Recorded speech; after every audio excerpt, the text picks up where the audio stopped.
it virtually shut down the summer of 1949. Here we are 70 years ago, and we're getting ready for summer vacations and going swimming and playing golf, seeing outdoor movies, going to music concerts. 70 years ago, this month, that all changed.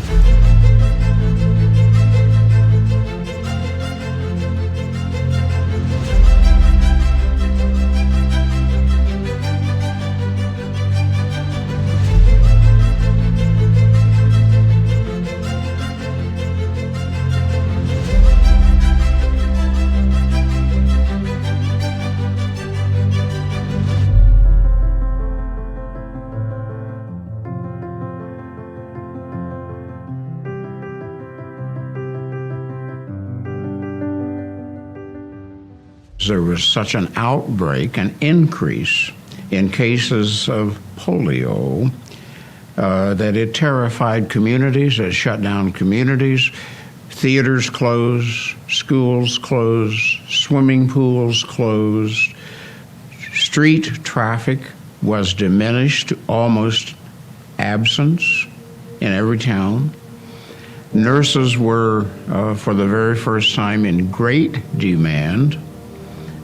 And there was a fear that everyone's child would live through the polio epidemic and not die. It was going to be so scary to survive the polio case that you might endure and be strapped into a wheelchair, in an iron lung, in some kind of machine, in some sort of trapping that you certainly didn't want for yourself and you didn't want it for your children. So there was enormous fear. In addition to the external, the global dimensions of what happened in '49, there was the domestic issues. And the cases of polio, which is a virus-caused disease that affects the gray matter of the spinal column and up to the brain stem, it restricts muscular performance. If it gets up into the brain stem, it becomes known as bulbar polio, and it will restrict your ability to swallow, your ability even to breathe. So the fear of having to go into an iron lung or choking to death was so great that some people favored death over survival. Now that's great fear if we have that. St. Francis Hospital, which is now no longer where it was, but it was up on a little rise where there had been a Civil War for it, that hospital became the center of polio activities in southeast Missouri, especially after the summer of '49, when Memphis hospitals and St. Louis hospitals were beset with a great number of polio patients.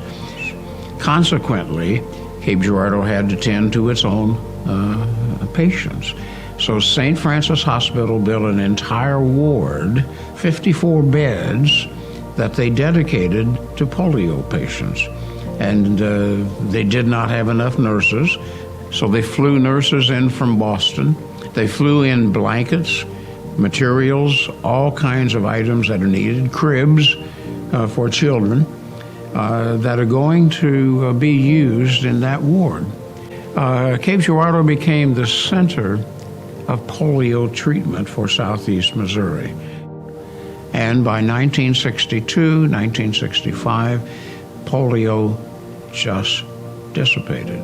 It was under control now. And there has not been a case of polio in the Cape Girardeau Hospital since 1966, I believe.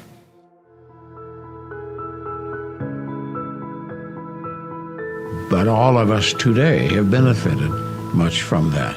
An event that focused on Cape Girardeau 70 years ago today.